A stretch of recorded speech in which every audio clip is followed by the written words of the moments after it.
habitar en tu presencia, menguar para que crezcas tú y cada día seré más como tú. Quebranta mi corazón, quebranta mi vida, te entrego mi voluntad a ti. Todo lo que soy, Señor, todo cuanto tengo es tuyo. Yo quiero menguar para que crezcas tú.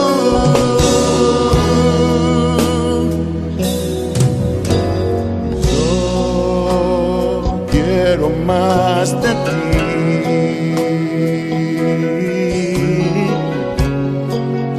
y habitar en tu presencia, menguar para que crezcas tú y cada día seré más como tú. Quebranta mi corazón, quebranta mi vida, te entrego mi voluntad a ti. Todo lo que soy, Señor, todo cuanto tengo es tuyo. Yo quiero menguar para que crezcas tú. Quebranta mi corazón, Quebranta mi vida, transfórmame entrego mi voz a ti, Señor, a ti. solo a ti. Todo lo que soy, Señor, Todo cuanto tengo es tuyo. Yo quiero menguar para que crezcas tú. Yo quiero menguar para que crezcas tú. Yo quiero menguar para que crezcas tú, Jesús.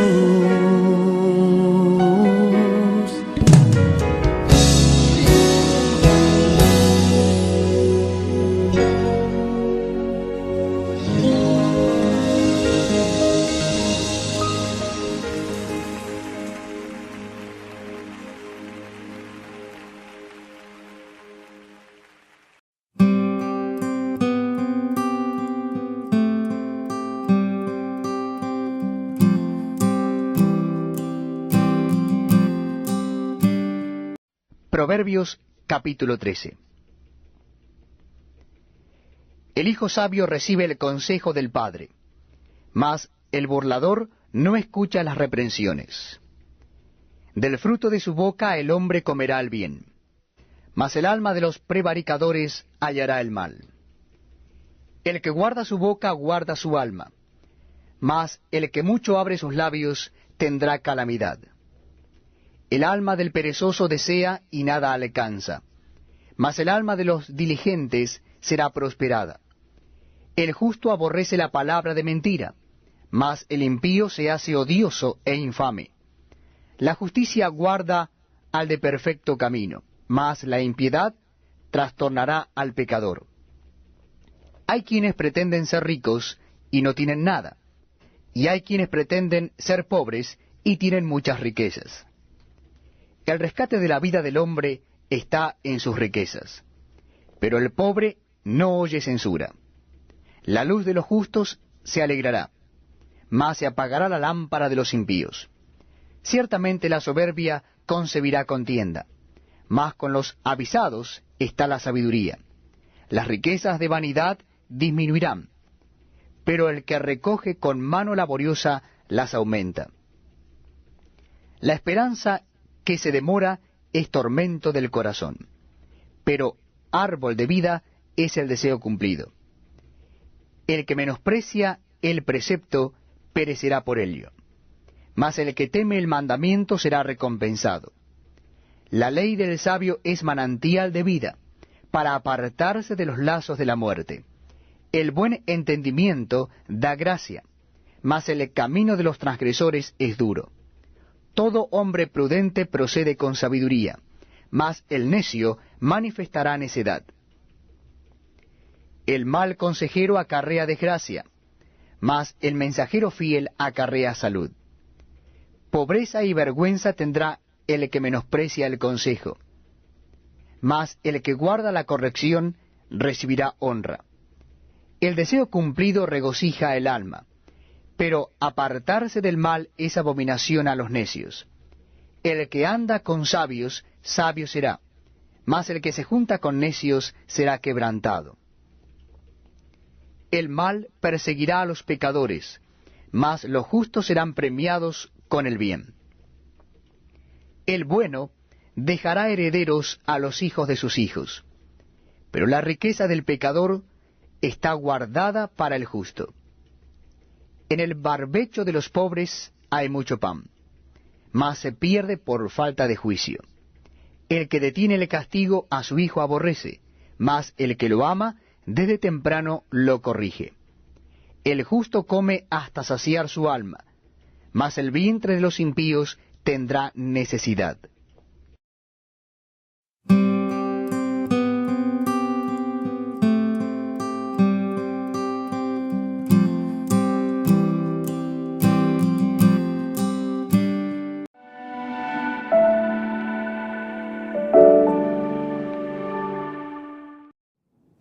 Proverbios 13, el sabio y el necio. El contexto del gran conflicto presentado en la Biblia solo posibilita la existencia de dos únicos bandos en esta gran batalla espiritual: los hijos de Dios y los hijos de los hombres, la luz y la oscuridad, el bien y la maldad. De igual manera, son dos cosas que Dios en su gracia ha puesto a nuestro alcance: la bendición y la maldición. Proverbios 13, en consonancia con el testimonio de las Escrituras, es un capítulo de marcado contraste entre el actuar del sabio y del necio. Por un lado, encontramos al sabio. Este está descrito principalmente por su actuar y por su ser. Dice, recibe el consejo del Padre, tiene un alma diligente, tiene un sentido de justicia, es prudente, anda con los sabios. Estas son algunas de las descripciones que el capítulo presenta sobre los sabios. De estas se puede reconocer que describen tanto su ser como su actuar. El sabio lo es tanto en lo íntimo como ante el público. Lo es tanto por dentro como por fuera. Por otro lado, se presenta a los necios de forma similar. No escucha las reprensiones, su alma es perezosa, menosprecia el precepto, se junta con los necios. ¿Qué contraste entre ambos tipos de personas? Carácter, actitud, interior. No hay nada que estos dos tipos de personas tengan en común. De igual manera, su fin también tiene un remarcado contraste. El testimonio general de este capítulo anuncia el resultado de vivir sabiamente y también de hacerlo neciamente. Delante de los sabios se encuentra la bendición, la esperanza, la prosperidad presente y eterna. Por otro lado, delante del necio se encuentra maldición, angustia, pobreza, destrucción. He aquí la importancia de la sabiduría que solo proviene de Dios. Podríamos preguntarnos, ¿qué es lo que deseamos para nuestra vida? La respuesta obvia sería bendición, esperanza, bienestar. Sin embargo, no podemos olvidar que esto es resultado de la sabiduría y que la sabiduría solo proviene de Dios. El creyente debe estar bien despierto, no confiando en su propia sabiduría, sino en la sabiduría que proviene de lo alto. Si deseamos una vida llena de bendición, esperanza y con fundamentos de eternidad, entonces necesitamos permitir que Dios nos imparta mediante su palabra en una vida de oración, de lectura, de devoción y de práctica de su mensaje. Ese es el origen de la verdadera sabiduría, el secreto de una vida con bendición, con esperanza y con bienestar, presente y eterno. Vamos a orar. Querido Dios, en esta lucha entre el bien y el mal, ayúdanos a elegir vivir una vida de oración, una vida de dependencia en tu palabra, de caminar permanentemente contigo, de hacer tu voluntad, de adorar tu nombre, de dar testimonio de tu palabra y tus verdades. Bendice a nuestros amigos, ayúdanos a elegir sabiamente. Y si alguna de nuestras elecciones nos hemos equivocado, por favor restáuranos al amparo de tus promesas. Bendice a todos, oramos y agradecemos en el nombre de Jesús. Amén. Un abrazo, amigos, hasta mañana, si Dios quiere.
El libro de Éxodo.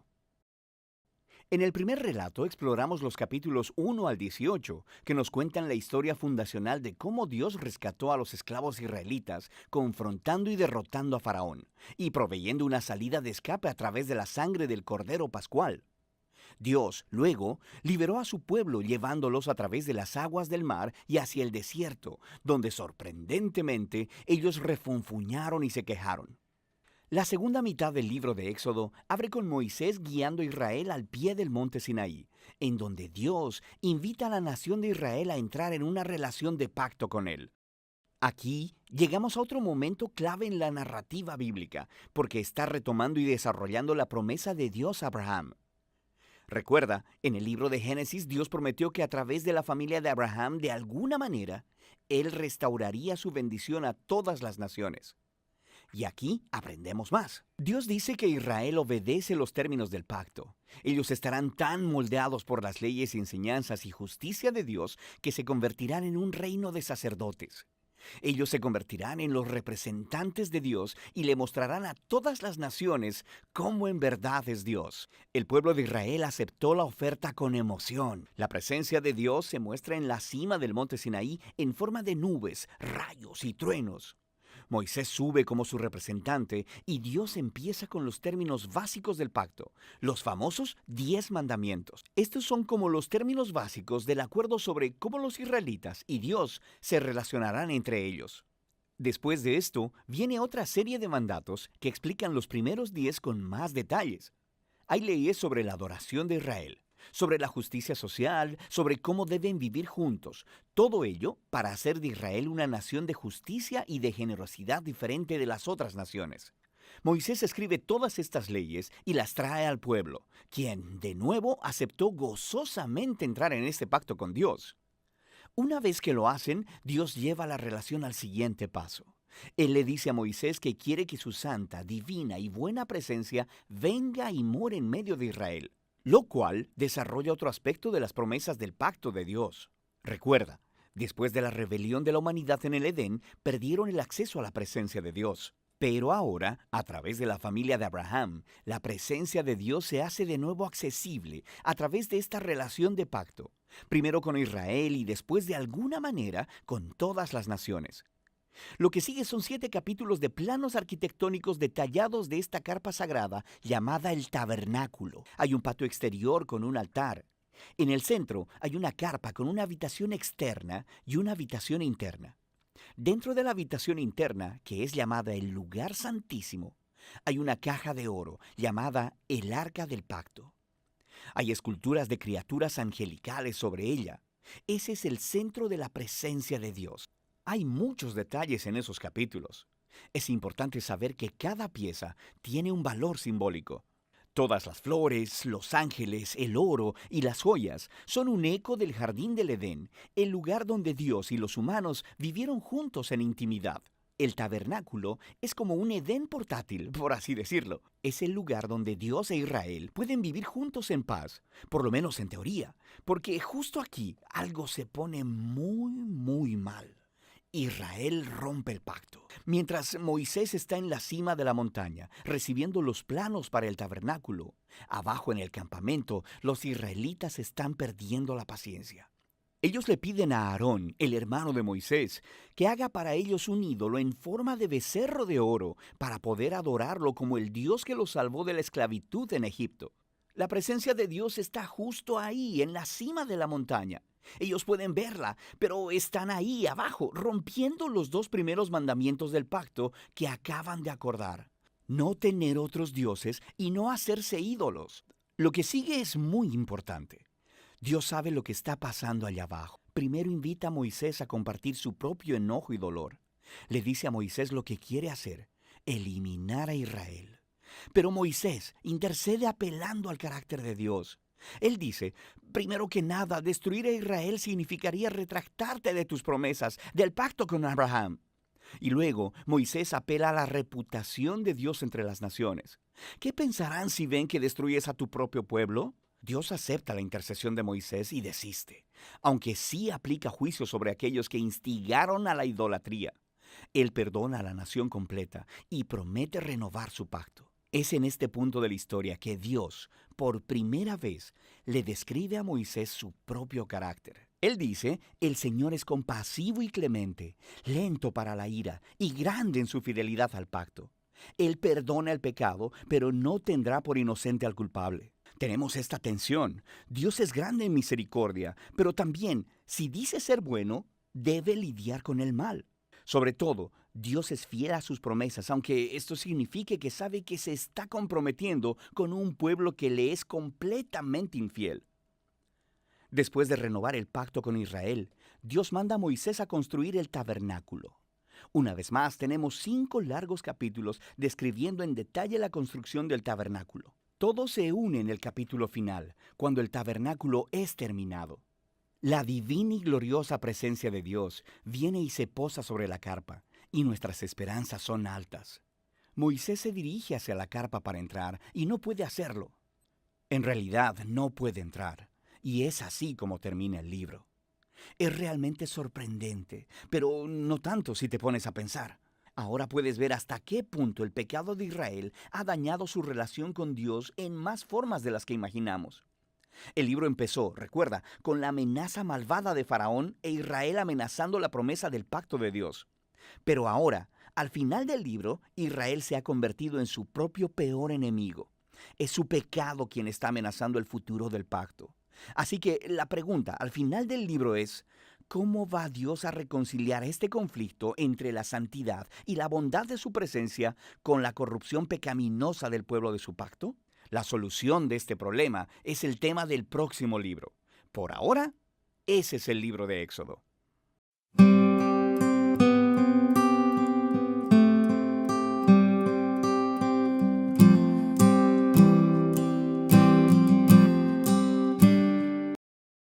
El libro del Éxodo, capítulo 22. Si alguien roba un buey o una oveja y luego mata o vende el animal, el ladrón tendrá que pagar 5 bueyes por cada buey robado y 4 ovejas por cada oveja robada. Si se sorprende a un ladrón en el acto de forzar la entrada a una casa y durante el enfrentamiento se le mata a golpes, la persona que mató al ladrón no es culpable de asesinato. Pero si sucede a la luz del día, el que mató al ladrón sí es culpable de asesinato.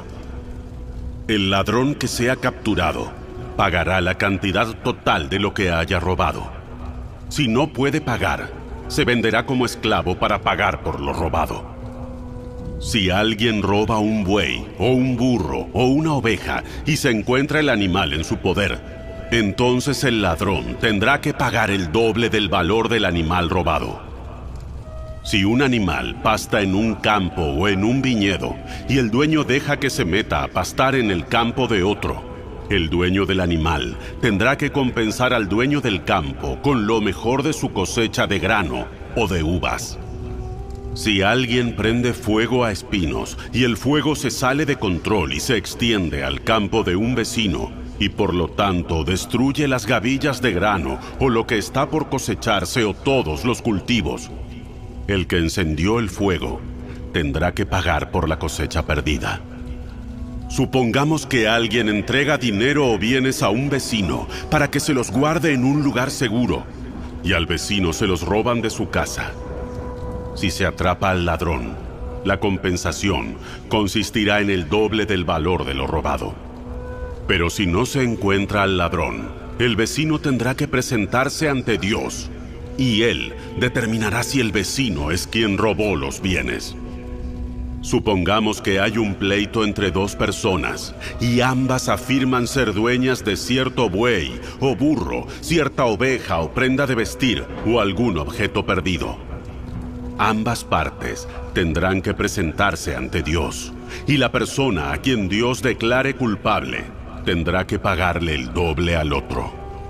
Ahora supongamos que alguien deja un burro, un buey, una oveja o cualquier otro animal al cuidado de un vecino, pero el animal muere, se lastima o alguien se lo lleva y nadie vio lo sucedido. El vecino tendrá que hacer un juramento en presencia del Señor. Si el Señor confirma que el vecino no robó el animal, el dueño deberá aceptar el veredicto y no se exigirá ningún pago. Pero si efectivamente el animal fue robado, el culpable deberá compensar al dueño. Si un animal salvaje lo despedazó, los restos del animal muerto se presentarán como prueba y no se exigirá ninguna compensación. Si alguien pide prestado un animal a un vecino y el animal se lastima o muere en ausencia del dueño, el que lo pidió prestado tendrá que compensar al dueño en forma total y absoluta. Pero si el dueño estaba presente, no se exigirá ninguna compensación. Si el animal fue alquilado, tampoco se exigirá ninguna compensación, porque los posibles daños están incluidos en el alquiler. Si un hombre seduce a una mujer virgen que no está comprometida y tiene sexo con ella, tendrá que pagar a la familia de la mujer la cantidad acostumbrada por una virgen y casarse con ella. Aun si el padre se niega a que él se case con ella, el hombre tendrá que pagar una cantidad igual al precio que se acostumbra pagar por una virgen. No dejes con vida a las hechiceras. Cualquiera que tenga relaciones sexuales con un animal será ejecutado. Cualquiera que ofrezca sacrificios a un dios que no sea el Señor tendrá que ser destruido. No maltrates ni oprimas a los extranjeros en ninguna forma. Recuerda que tú también fuiste extranjero en la tierra de Egipto. No explotes a la viuda ni al huérfano. Si los explotas de alguna manera y ellos claman a mí, ten por seguro que oiré su clamor. Mi enojo se encenderá contra ti y te mataré a filo de espada. Entonces, tus esposas serán las viudas y tus hijos los huérfanos. Si prestas dinero a cualquiera de mi pueblo que pase necesidad, no le cobres interés como acostumbran hacer los prestamistas. Si tomas el abrigo de tu prójimo como garantía por un préstamo, se lo devolverás antes de la puesta del sol. Puede ser que este abrigo sea la única manta que tiene para abrigarse. ¿Cómo podrá dormir sin abrigo? Si no se lo devuelves y tu prójimo clama a mí por ayuda, yo lo oiré, porque soy misericordioso. No deshonres a Dios ni insultes a ninguno de tus gobernantes. No retengas nada cuando me entregues las ofrendas de tus cosechas y de tu vino.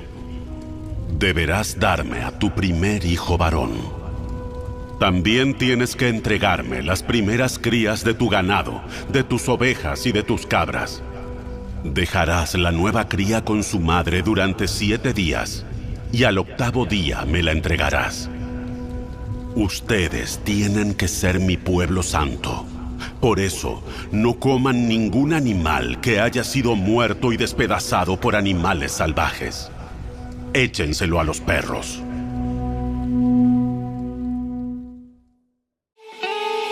Si te gustó este video, dale me gusta, suscríbete a nuestro canal y asegúrate de activar la campanita de notificaciones para que siempre estés al día con nuestros nuevos recursos. Recuerda seguirnos también en nuestras redes sociales. Descarga ahora mismo la app y escucha la audiobiblia dramatizada en tu celular. Busca lectura pública de la Biblia en la tienda de tu dispositivo o vea la descripción de este video donde también encontrarás los links de descarga. Para ver el siguiente video, toca el recuadro que aparece en tu pantalla. ¡Hasta pronto!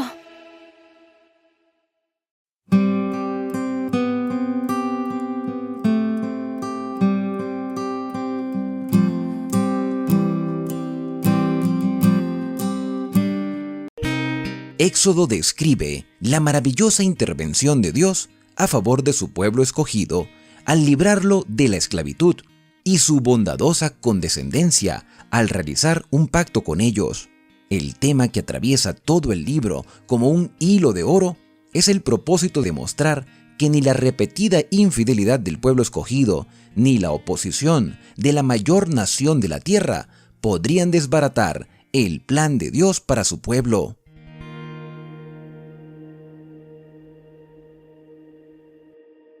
Hola, bendiciones amigos del canal Esperanza Digital Estudio, hermanos en la fe de Cristo Jesús, bienvenidos a nuestro recorrido explicativo por la Biblia.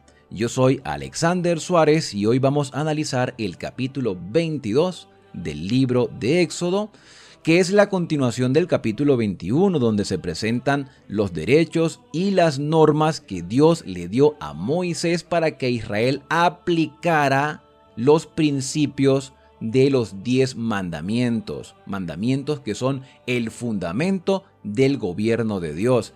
Estas leyes dadas a Israel no eran exclusivas para ellos. Israel, al guardarlas, al obedecerlas, al aplicarlas, iba a ser una luz y un testimonio para todas las naciones que estaban a su alrededor, de que no solamente la ley era buena, sino también necesaria, y su aplicación proporcionaría felicidad a todas las personas, amando a Dios sobre todas las cosas y al prójimo como a sí mismo. Israel entonces eran los encargados de administrar la aplicación de estas leyes para que de esa manera ellos fuesen una luz y una bendición para todas las familias de la tierra. Así como hoy en día la iglesia debe considerarse como privilegiada al enseñar la palabra de Dios a todo el mundo, ese evangelio eterno que no cambia. Bueno, el capítulo 22 trata acerca de el derecho a la propiedad. Los primeros 15 versículos hacen referencia a este asunto y principalmente los versículos del 1 al 5 tratan el tema del robo. El plan de Dios, según el Decálogo, según Éxodo capítulo 20, es que el robo no se llevase a cabo en ningún sentido. Dios había dicho, no robarás, punto. No era el plan de Dios de que el robo existiese.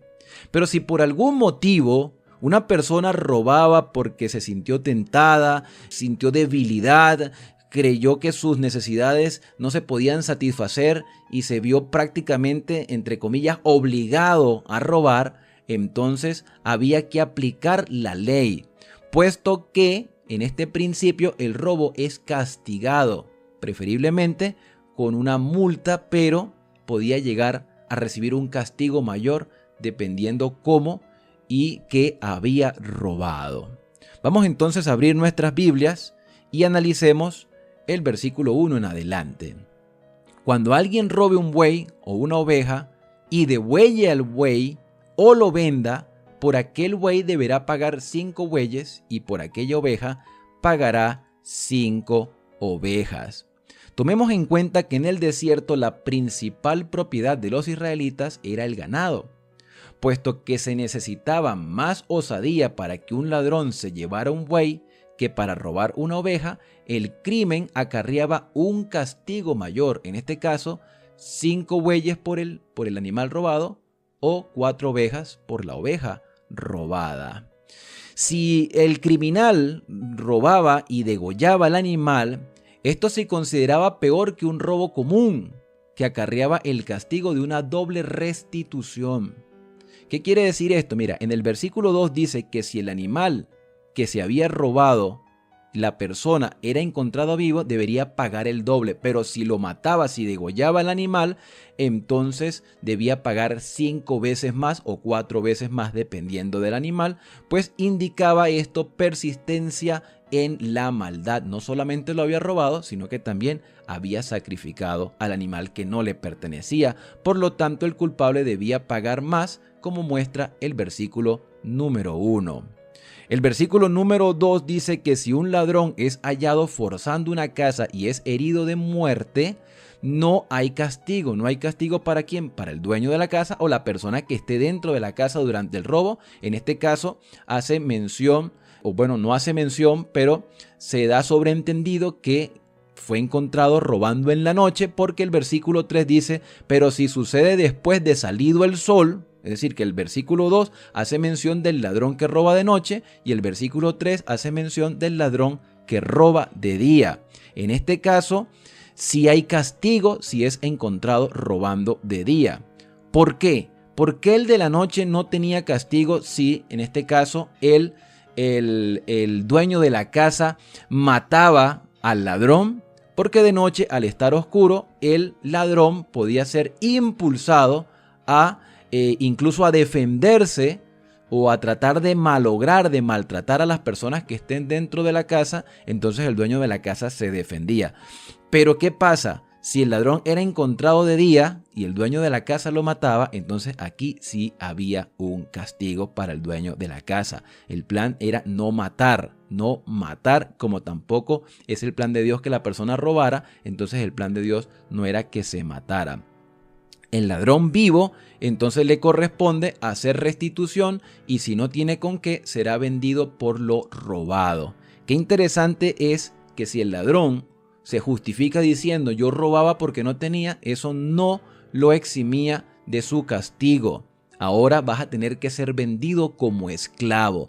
Toda falta, todo pecado, toda violación de ley siempre va a tener una consecuencia, sea por el motivo que sea. Aquí el ladrón tenía que tomar en cuenta que al ser vendido como esclavo debía trabajar 6 años a un amo, y si el amo sabía que se había esclavizado, si se había convertido en siervo por causa de ser ladrón, entonces había ciertas restricciones más.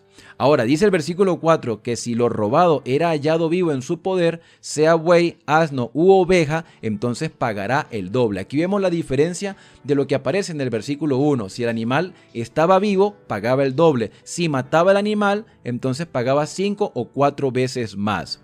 Cuando alguien deje pastar su ganado en un campo o en una viña y permita que su ganado pase a otro campo, pagará con lo mejor de su propio campo y con lo mejor de su propia viña. Es decir, si yo tengo a mis animales pastando en mi campo y mis animales yo los dejo pasar al campo del vecino para que se coma lo que el vecino ha sembrado para sus propios animales, esto es considerado también como robo, y el dueño del animal que está pastando en campo ajeno debe pagar de lo mejor de su viña. Esto es restitución. Dios quiere que nosotros respetemos a nuestro prójimo, que respetemos lo que le pertenece a ellos, que respetemos y valoremos su trabajo y restituyamos las cosas que premeditadamente permitimos que sucedieran y afectaron a nuestro prójimo. Ahora el versículo 6 dice que cuando un fuego se extienda y haya espinos y sean destruidas las gavillas, la mies o el campo, el que prendió el fuego sin falta pagará el daño del incendio. Esto es interesante, puesto que en el oriente, así como en otras partes, se acostumbraba a quemar el pasto o las malezas de una granja en ciertas épocas del año.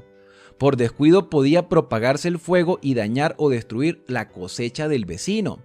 Por supuesto debía hacerse restitución, pero no el doble, pues el daño no se debía a un acto deliberado, tal como permitir que el ganado de uno pastara el campo ajeno. En el caso de la destrucción por fuego de las cosechas, solo se pagaba lo justo de la cosecha, no el doble. La persona estaba quemando su pasto y se extendió el fuego y ya es un accidente. Versículo número 7. Cuando alguien dé a su prójimo plata u objetos para que los guarde y estos sean robados de la casa del hombre que lo está guardando, si es hallado el ladrón, éste pagará el doble. Pero si no es hallado el ladrón, entonces al señor de la casa se le hará compadecer ante los jueces para determinar si metió la mano en la propiedad de su prójimo. ¡Ay, me robaron lo que yo tenía! ¿Quién te lo robó? ¿Hay ladrón? ¿No hay ladrón? ¿Dónde está el ladrón? ¿Cómo fue robado? ¿Dónde están las evidencias? Entonces aquí vemos que los jueces están determinando si en realidad fue un robo verdadero o simplemente fue una estafa. Esto de cuidar la propiedad ajena o tener reservas de propiedades o de objetos valiosos era muy común, pues había escasez de banqueros en aquel entonces y se le dejaba guardando a una persona, como hoy en día también puede suceder. Pero si se robaban esto que no le pertenecía al dueño de la casa, había un proceso de investigación para determinar si en realidad fue un robo real o fue un fraude. Versículo 9. Sobre todo asunto de posesión ilegal, sea con respecto a buey, asno, oveja, vestido o cualquier propiedad perdida, si uno dice esto es mío, la causa de ambos será llevada ante los jueces. Aquí continúa el proceso de investigación y aquel a quien los jueces declaren culpable pagará el doble a su prójimo. Tiene que haber evidencias, tiene que haber testigos, hay muchos elementos más dentro de todo esto. Versículo 10. Cuando alguien entregue a su prójimo un asno, un buey, una oveja o cualquier otro animal para que lo guarde y se muera o se lastime o sea robado sin que nadie lo vea, tendrá lugar entre ambos un juramento ante el Señor de que no ha metido la mano en la propiedad de su prójimo. Aquí tenían que decir delante de Dios: yo no me he robado nada, no me he robado nada. Recordemos que estamos hablando del pueblo de Israel, que debía respetar a Dios sobre todas las cosas, y al respetar a Dios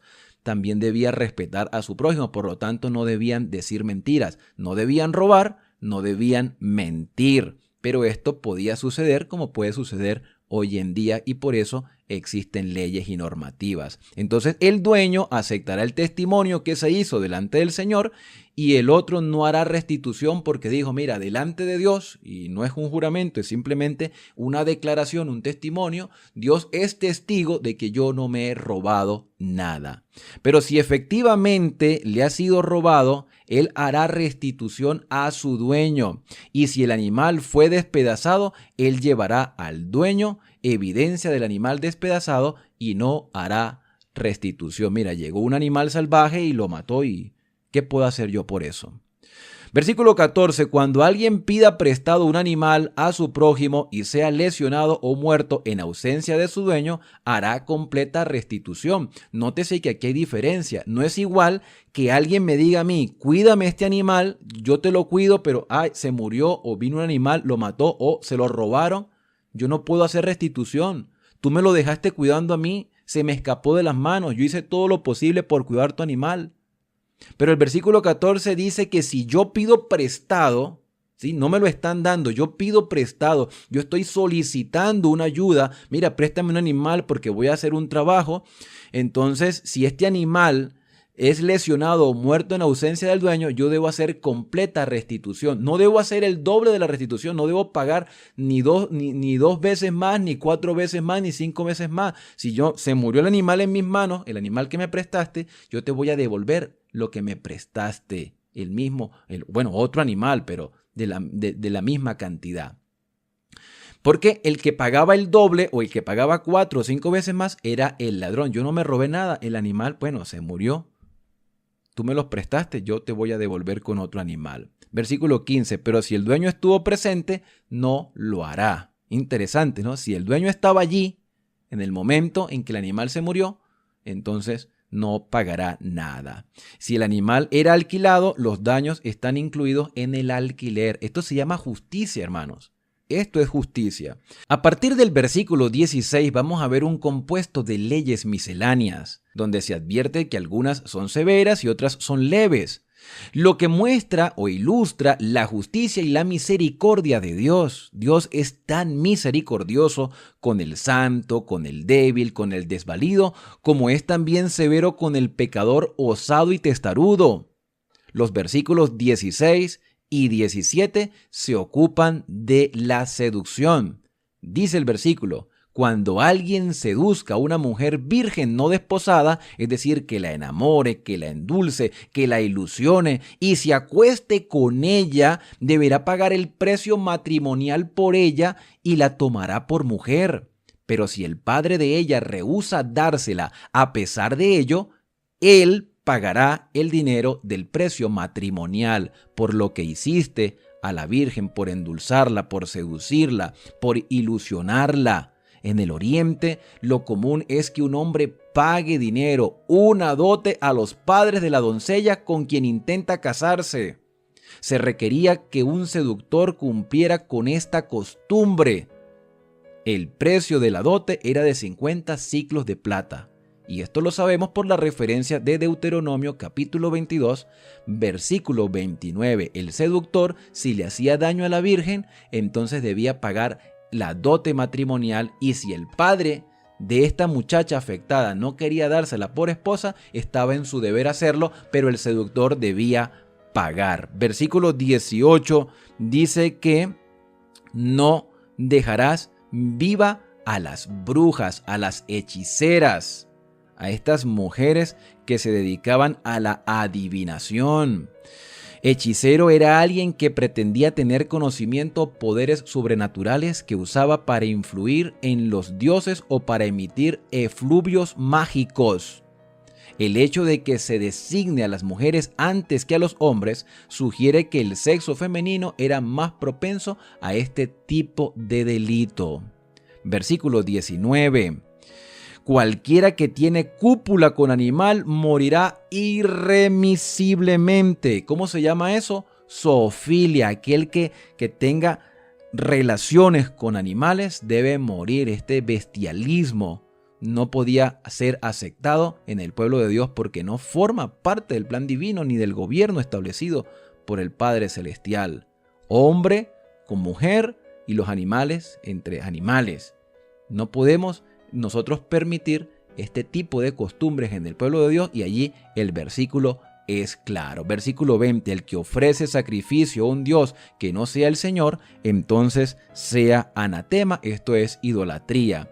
No maltratarás ni oprimirás al extranjero, porque también ustedes fueron extranjeros en la tierra de Egipto. Es muy significativo este precepto que prohíbe la opresión de los extranjeros, pues es improbable que tal disposición nunca haya existido en las leyes de otros países antiguos. Al paso que en otros lugares podían ser vejados los extranjeros, la ley mosaica prohibía a los hebreos maltratarlos. En otros países se maltrataba a los extranjeros, ustedes no son de aquí, pero Israel iba a ser un modelo diferente de estilo de vida. Por el contrario, los israelitas debían amar a los extranjeros. Su propia experiencia como extranjeros en tierra de Egipto debía ser un recordativo constante de que debían ser tratados bondadosamente. Esa bondad con los extranjeros también debía ser prodigada con la esperanza de convertirlos en prosélitos. Ustedes únanse al pueblo de Dios. Aunque los hebreos debían permanecer separados de las otras naciones en asuntos religiosos, no debían aislarse hasta el extremo de no mostrar bondad a un extraño. Versículo 22 nos dice: no afligirás a ninguna viuda ni a ningún huérfano, que son en este caso la población más vulnerable. Como en el caso del extranjero, es natural proteger a las viudas y a los huérfanos. A semejanza de él, son débiles e indefensos y por lo tanto son objeto especial del cuidado divino. La palabra afligir que aparece allí en el caso de las viudas y los huérfanos incluye todas las formas de maltrato. Disposiciones posteriores hicieron mucho para mejorar la triste suerte de las viudas, y esto lo vamos a ver en muchos capítulos de la Biblia. Aunque en general los israelitas obedecieron estas órdenes, hubo ocasiones cuando las viudas y los huérfanos sufrieron una gran opresión. Se nos hace recordar la solicitud de Jesús por su madre viuda. También el Nuevo Testamento nos presenta que las viudas eran recibidas en la iglesia primitiva y que Santiago incluyó el interés en las viudas y en los huérfanos y el cuidado de ellos en la religión pura. El primer principal de la ética cristiana es que descuidar el hacer el bien es hacer mal. Por eso el Señor nos recuerda en el versículo 23, porque si llegas a afligirlo y él clama a mí, ciertamente oiré su clamor y mi furor se encenderá y a ustedes mataré a espada y sus mujeres quedarán viudas y sus hijos quedarán huérfanos. Versículo 25, si das prestado dinero a algún pobre de mi pueblo que está contigo, no te portarás con él como usurero ni le impondrás interés.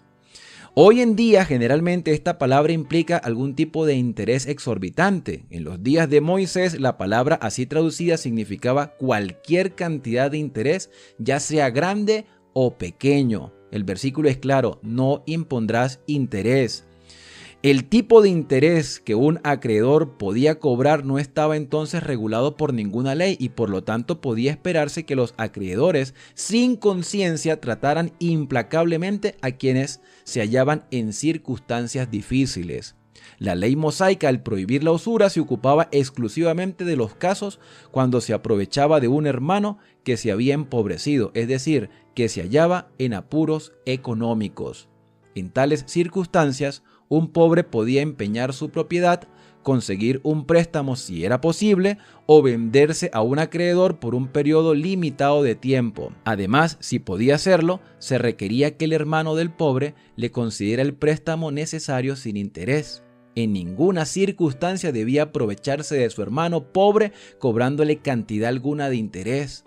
La ley mosaica minuciosamente protegía los derechos del pobre y tenía en cuenta su bienestar. Versículo 26. Si tomas en prenda el manto de tu prójimo, se lo devolverás a la puesta del sol, porque eso es la única cubierta, eso es su vestido para cubrir su cuerpo. ¿Con qué más ha de dormir? Cuando él clame a mí, yo lo oiré, porque soy misericordioso, dice el Señor. Versículo 28. No maldecirás a los jueces, ni hablarás mal del gobernante del pueblo. Este versículo debería decir con más exactitud: no maldecirás a un príncipe entre tu pueblo. Los príncipes generalmente eran los cabezas de familia y también los dirigentes de las tribus. Más tarde la palabra se usó para reyes. Concuerda con el decreto divino de que respetemos la autoridad de los que están puestos sobre nosotros, tanto en la iglesia como en el gobierno civil. Versículo 29. No demorarás en presentar las primicias de tu cosecha ni de tu lagar.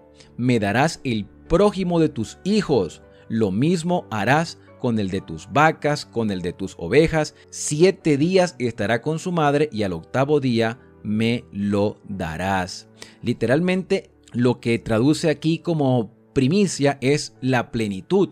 El primogénito de hombres y de bestias y los primeros de todos los productos de la tierra, ya fuera vino, aceite, cereales, frutas, era requerido del pueblo. El hijo primogénito debía ser redimido mediante el pago de dinero, pero el resto debía ser ofrecido en sacrificio. Ahora, algo interesante es que el versículo dice: no demorarás. Seguramente habría desgano en obedecer esta ley aplazando la entrega de la ofrenda. Por eso el Señor es explícito al decir: no demorarás en presentar las primicias de tu cosecha ni de tu lagar. Por último, hemos llegado al versículo 31, donde dice: me serán hombres santos.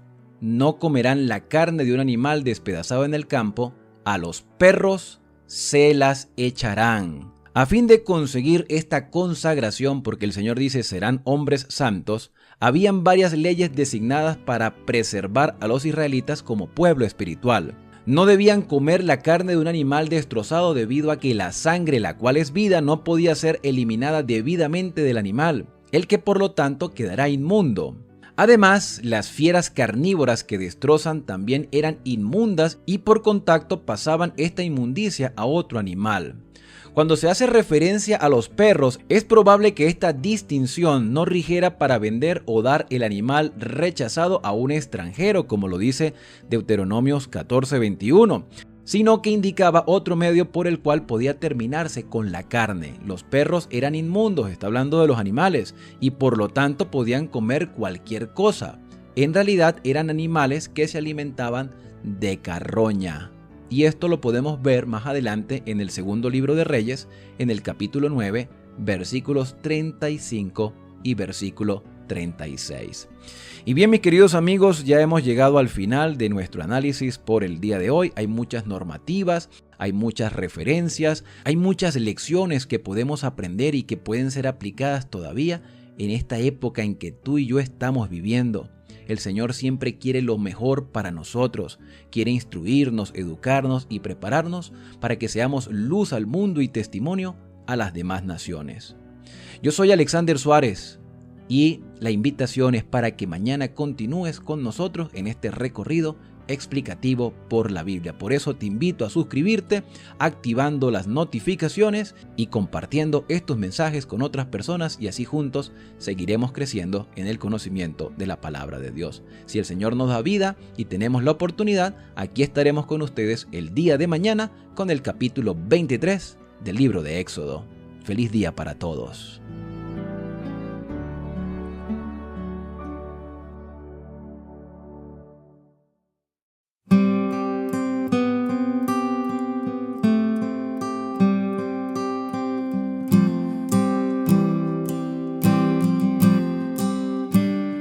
Capítulo 22.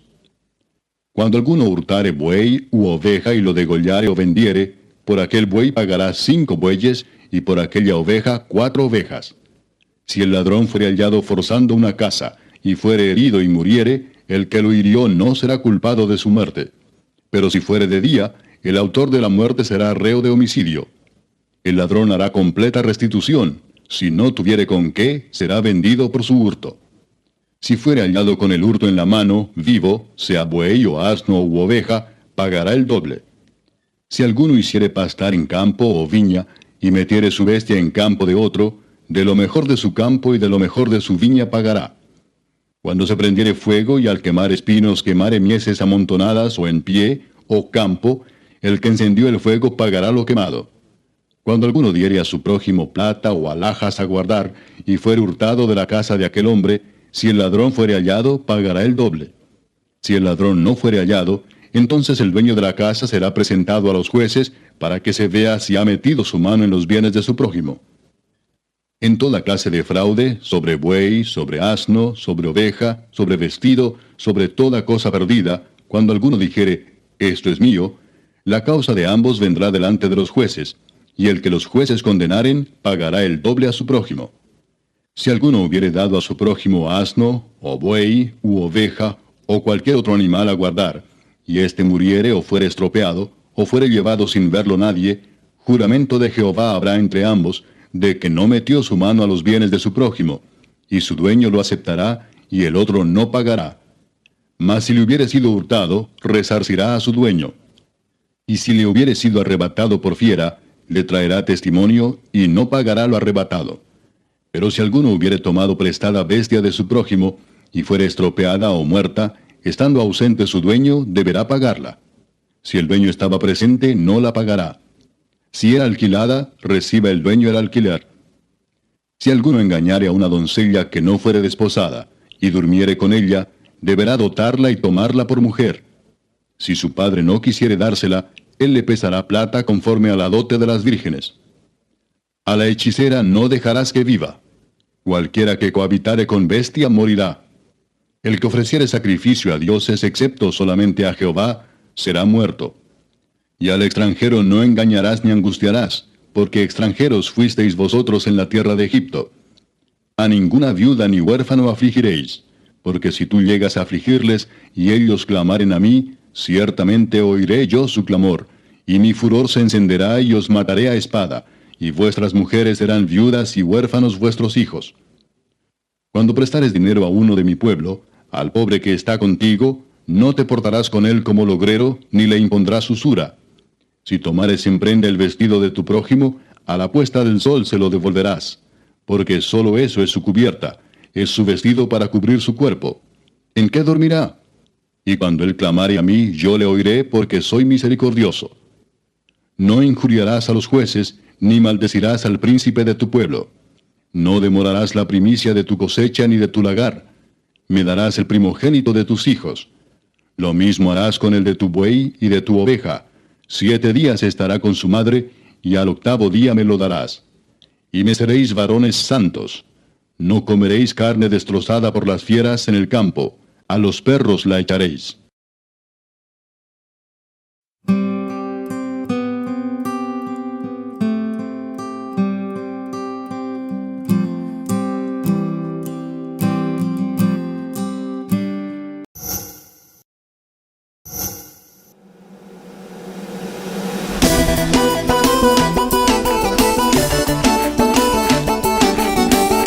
Joga a mão pra celebrar com a gente lá em cima.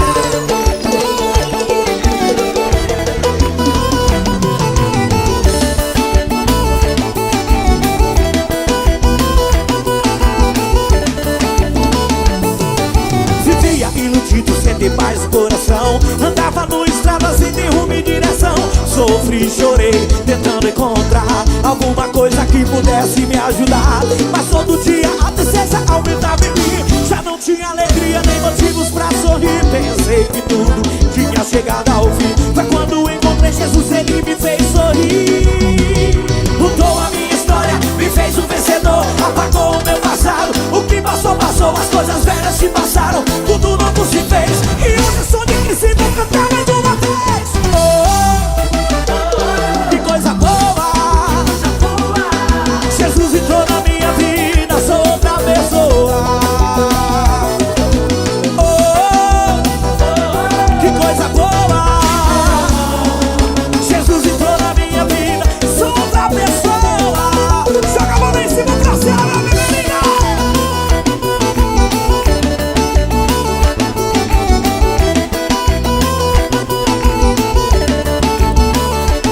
Quem tá feliz, dá glória a Deus.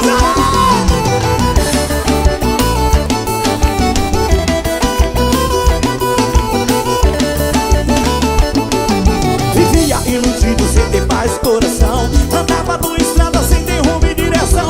Sofri e chorei, tentando encontrar alguma coisa que pudesse me ajudar. Mas todo dia a tristeza aumentava em mim, já não tinha alegria nem motivos pra sorrir. Pensei que tudo tinha chegado ao fim, foi quando encontrei Jesus, ele me fez sorrir.